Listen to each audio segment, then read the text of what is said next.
Muy buenas tardes, saludos a todos. Mi nombre es Denis Small de la Organización de la Rouge. Este es el informe semanal del viernes 29 de julio.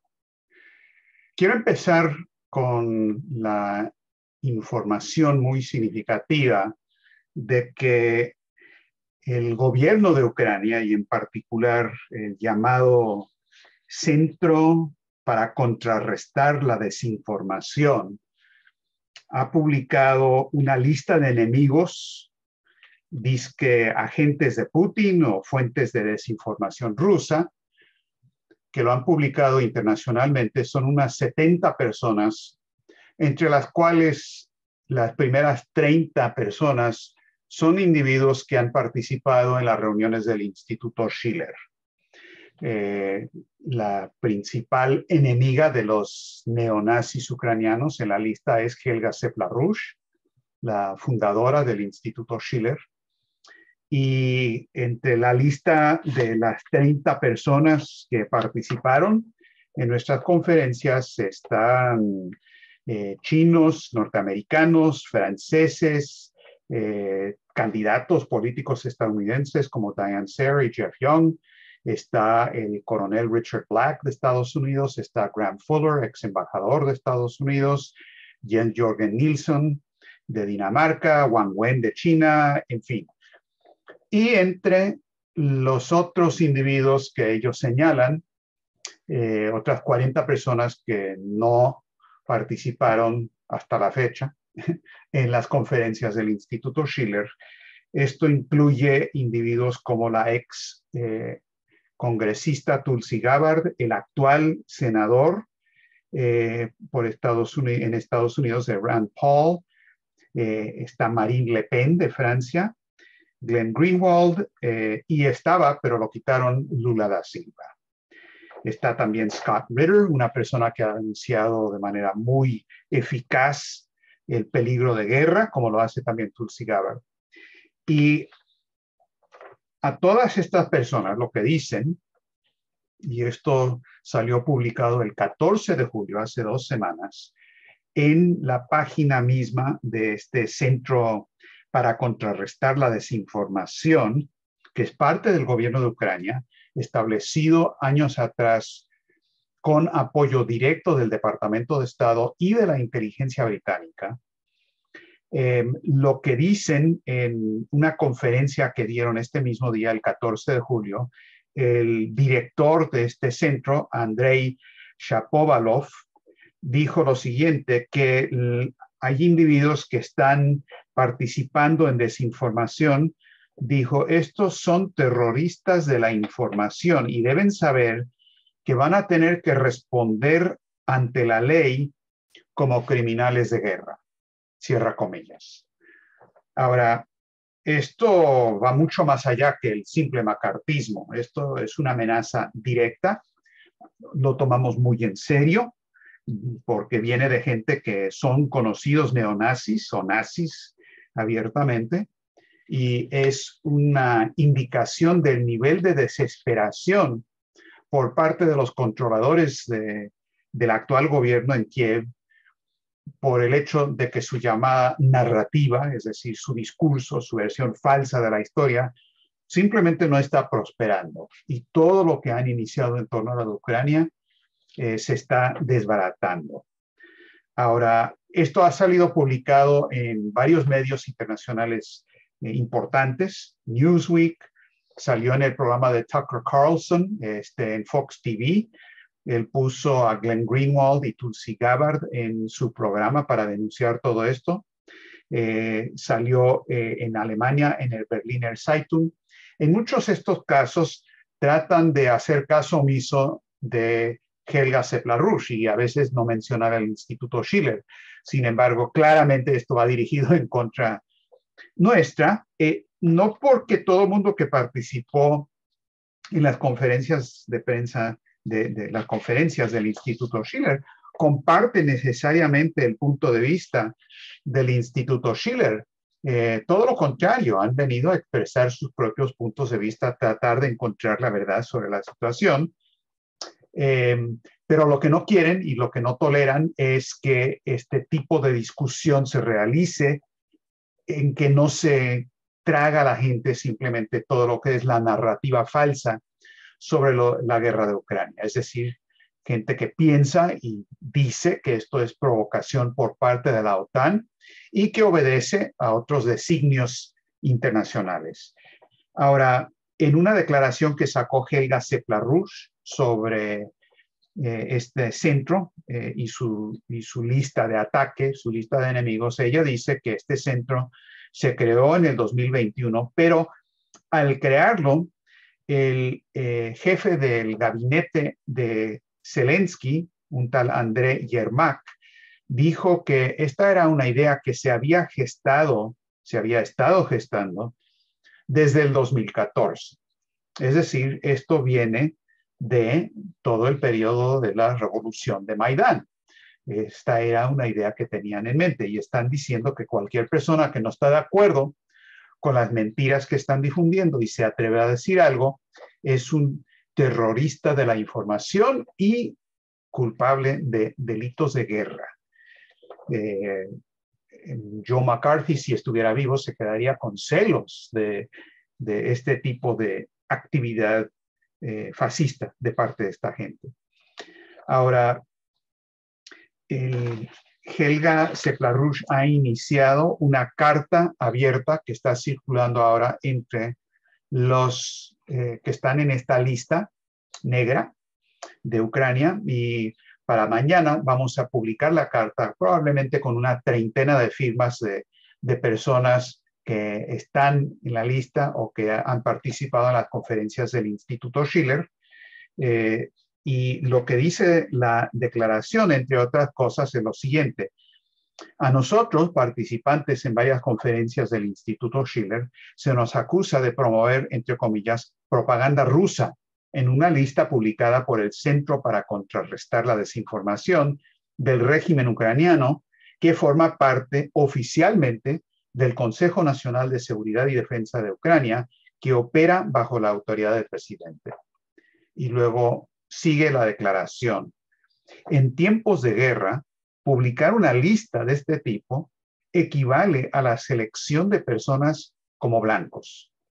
Es aún más inaceptable que la lista agrupe los nombres de muchas de las personas que han sido ponentes, que representan a instituciones de primera línea de todo el mundo, con opiniones diversas, que participan en un diálogo en busca de alcanzar la paz por el interés de todos. Y luego dice, estas personas en Ucrania quieren decidir qué es verdad y qué no es verdad, cuando en realidad normalmente eso debería decidirlo el público. Y dice, quienes estén interesados en conocer la verdad podrán ahora comparar mejor el cuento oficial, la narrativa, con una crítica sin compromisos y así determinar cuál puede soportar un escrutinio minucioso y decidir por sí mismos qué análisis se acerca más a la verdad. Ahora, esto es un ataque peligroso, pero también es un error estratégico y les va a salir el tiro por la culata. Lo están haciendo porque los dueños, los creadores de esta narrativa, que son agencias de publicidad basados en Londres, como hemos explicado antes, que controlan todo lo que hace Zelensky y la imagen que da Zelensky al público, tuvieron que hacer esto porque están ante la posibilidad inminente de que toda la narrativa, entre comillas, es decir, el discurso, la versión que ellos están dando, simplemente no está teniendo efecto a nivel internacional. Y sí hay un gran peligro, la amenaza es clara de que estos son delitos internacionales y pueden, y estos señores lo harían, atacar a cualquier persona en cualquier lugar, pero también se les pasó la mano, porque con esto va a ayudar a agrupar a la gente de diversos puntos de vista, no todos afines a todo lo que dice el Instituto Schiller, como los que están participando y escuchando esta discusión, ¿no? Todo el mundo está de acuerdo en todo, pero sí está de acuerdo en que se tiene que razonar, discutir y hablar de los problemas y que no se deben aceptar las versiones oficiales simplemente porque sí. Entonces yo creo que de esto va a salir una asociación reforzada de gente que no va a tolerar esto. Ahora, tienen un problema realmente muy grande los británicos y Wall Street en todo esto. Y lo han estado diciendo desde abril o antes. El Economist, que es el portavoz de la City de Londres, en abril sacó un artículo diciendo, tenemos un gran problema aquí. El mundo no se está oponiendo a lo que están haciendo los rusos. Nosotros hemos tratado de organizar sanciones universales en contra de Rusia, pero la gran mayoría de los países del llamado tercer mundo simplemente no se han sumado, no están de acuerdo, no creen nuestra narrativa. Esto lo dice el Economist. Entonces, ¿a qué conclusión llegan? La conclusión no es que debe cambiar la política. Ellos piensan que la política de ellos es correcta, pase lo que pase, aunque signifique un genocidio maltusiano, destrucción de la economía, hiperinflación, guerra. Eso no es lo que les molesta y eso no va a cambiar si ellos siguen en el poder. Lo que les molesta es que la gente no se está comiendo el cuento. El problema es de la narrativa, dicen ellos. El Economist dijo eso, Foreign Policy lo dijo, la agencia o la organización británica RUSI, que es la más antigua de las organizaciones de inteligencia geopolítica del Reino Unido, dijo, tenemos un gran problema con nuestra narrativa, esto lo dijeron en julio, porque nadie se está comiendo el cuento, ¿qué podemos hacer? Y quizás la protesta más divertida esta semana, por lo menos a mí me causó mucha gracia, fue lo que dijo Josep Borrell, el canciller de la Unión Europea, que casi llorando le dijo a los medios, pero yo voy a África y digo cosas y la gente no me presta atención. Yo les digo que todo esto es culpa de Rusia. Yo les explico que la falta de comida es culpa de Rusia. Les explico que la hiperinflación, la culpa la tiene Putin. Les explico que China es un gran peligro y deben romper económicamente con China. Pero no me prestan atención, dice Borrell. Le creen más a Lavrov cuando él viaja a África que a mí. Y se está jalando los pelos por eso. Bueno, es cierto, sí creen a Lavrov mucho más y creen a los chinos mucho más por una razón muy sencilla, que los problemas que están viviendo es resultado de la desintegración del sistema financiero del transatlántico. Y quienes están ayudando en la economía son los chinos y quienes están ayudando con los problemas de alimentos donde pueden son los rusos. Lavrov acaba de terminar una gira por África y él dijo, entre otras cosas, en una conferencia de prensa, creo que fue en Etiopía, dijo, el problema que tenemos es, se tiene que crear un nuevo paradigma para reemplazar el orden basado en las reglas de los grandes centros internacionales, donde no existe, dice, ningún criterio único, no hay ningún principio salvo uno solo, y ese es, si quiero algo, usted me tiene que obedecer, usted país dependiente, y si no me obedece, se le va a castigar. Esto es como un regreso, dijo, a los tiempos coloniales. Y dijo, salvo fuera de 2 o 3 países del sector en desarrollo, nadie en África, ningún país en África, Asia o Latinoamérica se ha unido a las sanciones ilegales de Estados Unidos y de Europa en contra de Rusia. Dijo, la política de la OTAN es clara, señala a los enemigos. En este momento Rusia es número 1, pero también China está en la lista a largo plazo como la gran amenaza existencial. Y luego dijo Lavrov, si se irritan con un país hoy o mañana o pasado mañana, pueden hacerle lo mismo a ustedes que a nosotros. Nos confiscaron el dinero. Dijo, no hay racionalidad en la manera en que opera Occidente. Entonces dice, por lo tanto, la gente no quiere depender del dólar. Esto es obvio. La gente está buscando monedas diferentes y esto va a cobrar vuelo. Dijo, Rusia no está proponiendo una revolución en contra del dólar, pero el hecho es que la gente ya no confía en el dólar. Hoy están castigando a Rusia, pero dijo, si hacen ustedes algo que los irrite, mañana serán ustedes los castigados. Y todo el mundo en África, en Latinoamérica, en Asia, sabe que esto es verdad. Entonces tienen un gran problema en Europa, en la Unión Europea y en Estados Unidos y en Londres para mantener a la gente alineada con este orden basado en reglas, es decir, las reglas de Wall Street. Concretamente, hubo un gran problema y hay un gran problema con lo que está pasando con el gas natural, porque Rusia redujo el envío del gas natural a 40% de lo que es las exportaciones normales en Nord Stream 1.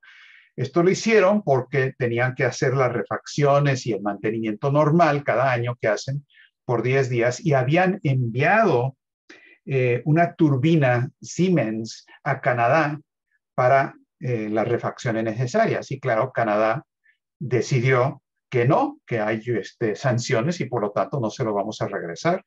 Entonces los rusos dijeron, bueno, no hay turbina, no hay gas, ¿qué vamos a hacer? Lo requerimos. Hay 9 turbinas en esta parte del Nord Stream 1. Varias requieren mantenimiento, no lo envían. Tenemos que reducir el envío en 40%. Supuestamente esa parte ya se resolvió, ahorita llegó a eso. Pero hay otra turbina que tienen que poner en mantenimiento y esta semana redujeron el flujo a 20%. Y ha cundido el pánico en Europa, verdaderamente el pánico. Tan así que el gobierno de Biden envió a su enviado especial sobre asuntos energéticos a Europa para tratar de mantenerlos alineados en las sanciones contra Rusia. Este es un tal Amos Hochstein que fue a París y a Bruselas para decirles, señores, no pueden romper la unidad que tenemos, tienen que seguir con las sanciones, aunque nos mate, aunque los mate a ustedes, aunque signifique la muerte de todos los europeos, tenemos que mantener este orden basado en las reglas de Wall Street y la City. Ahora, no le va a ser tan fácil, porque Europa en esta última semana, más bien 10 días o hasta 2 semanas, han habido una serie de indicaciones de cómo Europa se está patraciando. No está manteniendo ninguna unidad en torno a la línea británica y de Wall Street de enfrentar hasta militarmente a Rusia y a China. ¿Cuáles son las indicaciones? A ver, primero, el 13 de julio hay un cambio en lo que había sido el anuncio por parte de la Unión Europea y de Lituania de que no iban a permitir que Rusia siguiera exportando, pasando por Lituania, a su propio territorio nacional, el exclave de Kaliningrado. Y los rusos, muy calmados, pero muy, muy graves, dijeron, esto no lo vamos a permitir. Y si Lituania está haciendo esto, váyanse preparando porque van a haber represalias. Y mucha discusión, muchas presiones y tras bastidores decidieron en Europa que lo más sensato sería dar un paso al costado o dar un paso atrás realmente. Se patraciaron. El 13 de julio anunciaron que van a mantener de manera muy firme que no se puede enviar nada por camión, por carretera, pero sí van a permitir el tránsito por vía férrea, por tren. Entonces los rusos dijeron, está bien, puede pasar por tren, con tal y que pueda pasar. Entonces, claramente esto fue un rompimiento en el esquema, una ruptura, porque no tenían de otra. Había una presión demasiado grande. Eso fue el 13 de julio. 5 días más tarde ocurre todo el incidente con la turbina Siemens, que los canadienses habían dicho que no, no, no y no. Pero en el 18 de julio anunciaron que siempre sí, con tal y que Canadá pudiera enviar la turbina, no directamente a Rusia, no, no, por Dios, eso sería violar las sanciones, pero lo iban a enviar a Alemania. Y si a Alemania se las arreglaba de alguna manera para luego enviarlo a Rusia, muy bien. Alemania está queriendo hacer eso, pero hasta la última fecha que yo vi, Rusia no ha recibido la documentación necesaria de Canadá y de Siemens para poder poner a funcionar esa turbina, porque obviamente requieren toda la documentación de que no es una violación de las sanciones y para fines de seguro y todo lo demás, tienen que tener la documentación. Entonces, con eso, no teniendo eso todavía, y con la segunda turbina en mantenimiento, tuvieron que reducir la cantidad enviada a 20%. Y ahí sí que cundió el pánico. En serio, se están haciendo los cálculos de qué tanto va a sufrir cada país.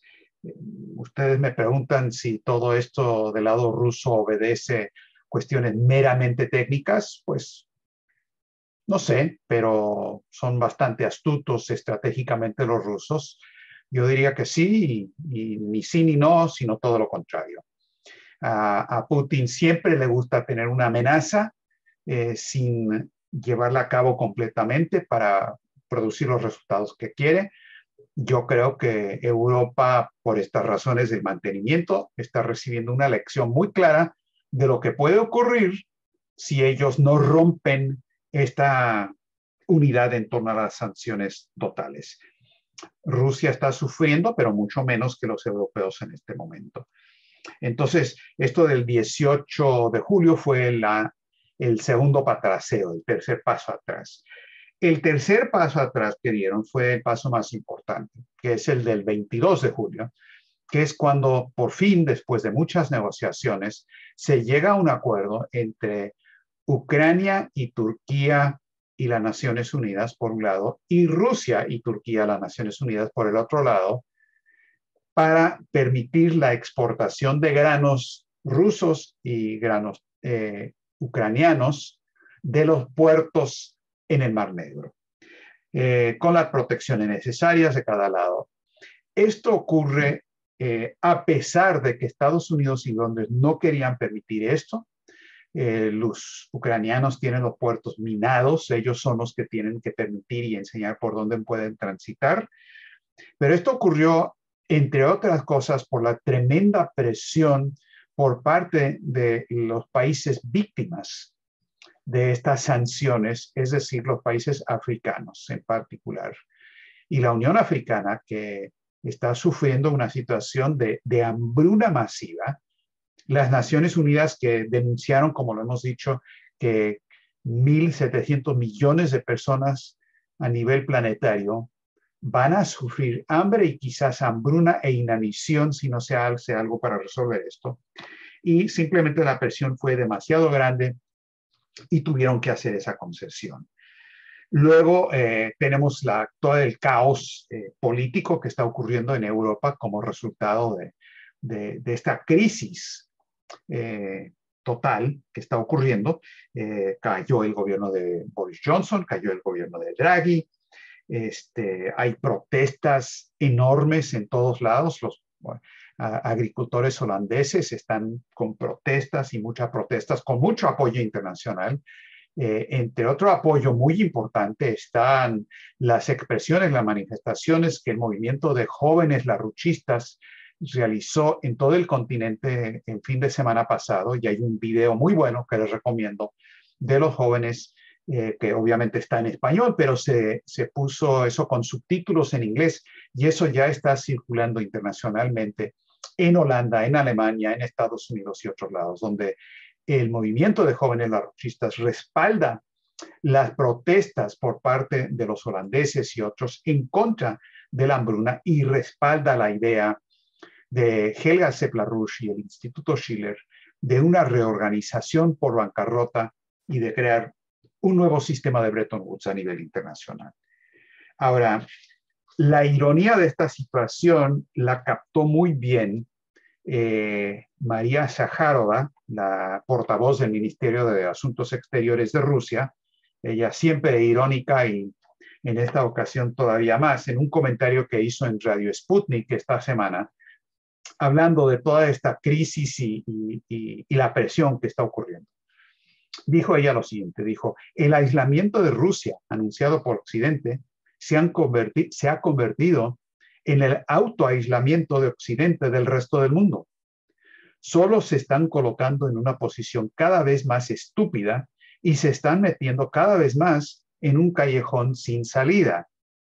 Y agregó: y ahora son incapaces de comprender que su apuesta comienza a ir en su contra cada vez más con cada día que pasa, afectando la situación económica y política, provocando la caída de gobiernos, causando una profunda crisis política y una brutal división política interna en Estados Unidos. Y Zaharova tiene toda la razón, eso es exactamente lo que está ocurriendo. Ella no retoma la cuestión de qué produce todo esto, como Helga Sepp-LaRouche y Lyndon LaRouche siempre lo hizo, es decir, la crisis de desplome financiero, la crisis sistémica de desintegración final del sistema del transatlántico, pero eso es lo que está detrás de esto. Ahora, esta misma semana, como les decía, esta gente solamente piensa que el problema está en la narrativa. No está en lo que están haciendo. El problema no es el genocidio. El problema es que la manera en que han presentado el genocidio no ha recibido el apoyo necesario a nivel mundial. El problema no es que se esté llevando a cabo genocidio, el problema es que hay protestas por parte de la gente que se está aniquilando y no deben estar protestando. Es un problema de nuestra narrativa. Ahora, ¿cambios de política? No, señor. Esta semana la Reserva Federal de Estados Unidos aumentó la tasa de interés de nuevo en 0.75%. Lo anunciaron diciendo que van a haber más aumentos. El único debate que hay es que si este año la tasa de interés va a quedar en 3.5% o va a subir a 5%. Pero es muy posible que estos aumentos de la tasa de interés provoque una explosión de la bomba de la deuda mucho antes de que llegue el fin de año.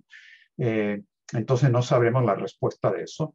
La explicación y la justificación, la narrativa, por así decirlo, de los señores de la Reserva Federal y de Wall Street es que tenemos que pasar por dolor, tenemos que sufrir dolor para parar la inflación. Y el dolor es una recesión, entre comillas, que más bien es una depresión económica donde la gente no va a poder vivir. Y hay un gran debate, ¿no?, en los medios, si el gobierno oficialmente, esto es recesión, no es recesión. Hay un artículo bueno en Fox TV esta semana, Fox News, donde entrevistan a 2 que 3 personas en la calle, personas normales, y les preguntan si hay recesión o no. Y la respuesta general es, ¿estás loco? ¿Cómo que si hay recesión? ¿Has tratado de comprar gasolina? ¿Has tratado de pagar tu hipoteca? ¿Has tratado de encontrar un empleo? ¿Qué te pasa? Por supuesto que hay recesión y más. Entonces, como que la narrativa no está funcionando en eso tampoco. Ahora, tampoco hay cambio de política en la intención de provocar una guerra y guerra nuclear. Sí, adelante lo de Ucrania. El secretario de Defensa de Estados Unidos, Austin, le garantizó al secretario de Defensa de Ucrania que se les va a enviar más sistemas HIMARS con mayor alcance, y eso quiere decir que van a poder disparar hasta 300 kilómetros adentro de territorio ruso si les entregan esos sistemas. Y de parte de Rusia, ellos dicen, bueno, entonces vamos a tener que alejar los otros 300 kilómetros de nuestras fronteras. Pero el gran peligro de esta semana no es Ucrania. Y eso no es bueno. Esto simplemente indica que los británicos y Wall Street siempre tienen 2, 3, 4 situaciones que pueden hacer estallar si su intención es que estallen. Y esto tiene que ver con Taiwán y la amenaza de enviar a la presidenta de la Cámara de Representantes, Nancy Pelosi, a Taiwán en algún momento en agosto. Ahora, esto es una escalada, una provocación de primer orden. No es como viajes anteriores de otros congresistas, no es artículos en los medios. Nancy Pelosi es la tercera en jerarquía para llegar a la presidencia de Estados Unidos. Si muere el presidente y el vicepresidente, la que sigue es la presidenta de la Cámara, Nancy Pelosi. Y claro, va con la idea de reconocer a Taiwán, de hecho, y cambiar la política de una sola China. Y los chinos han respondido duro, diciendo que esto no lo van a tolerar. Xi Jinping tuvo una discusión con Biden de 2 horas ayer. Eso siempre es bueno. Cualquier cosa que se pueda hacer en ese sentido es bueno. Quién sabe todo lo que hablaron. Los chinos informaron oficialmente que Xi Jinping le dijo a Biden quienes juegan con lumbre van a perecer por incendio. Más claro no canta el gallo. Eso que le dijo Xi a Biden, eso no lo informa la Casa Blanca. Y obviamente hablaron de los temas de una sola China y todo lo demás. Según Biden y según la Casa Blanca, Biden reafirmó que la política hacia China no ha cambiado, que seguimos con la misma política. Muy bonito de la boca para afuera, pero las provocaciones siguen en grande, en grande. El asesor de seguridad nacional del Reino Unido, que se llama Stephen Lovegrove, dijo que Pekín está aumentando sus capacidades nucleares. Existe el peligro de que ocurra una guerra por error de cálculo entre Occidente y China, pero que tenemos que enfrentar esto de todas maneras y por lo tanto Nancy Pelosi debe viajar. Entonces, esto está colgado de un hilito. Esto puede llegar a una provocación en cualquier momento. Termino simplemente reiterando lo que Lyndon LaRouche ha estado diciendo, lo que Helga Sepp-LaRouche está diciendo y por lo que hemos sido blancos muy especiales de esta operación más que macartista, nazi, de amenazas nazis por parte del Centro para Contrarrestar la Desinformación de Ucrania, diciendo que estamos llevando a cabo crímenes de guerra.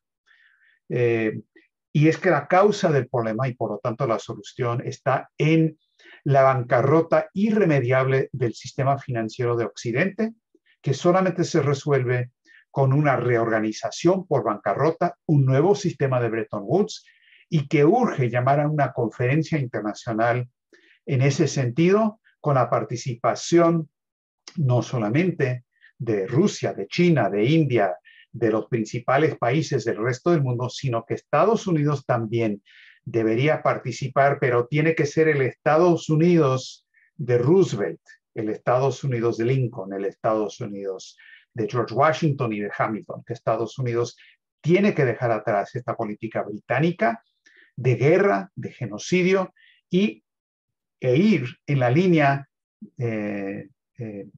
designada por Lyndon LaRouche, por lo cual tuvo que pasar unos años de cárcel LaRouche y por lo cual ahora estamos de nuevo en la mira muy precisamente de los controladores del gobierno actual de Ucrania, a saber, la City de Londres y de Wall Street.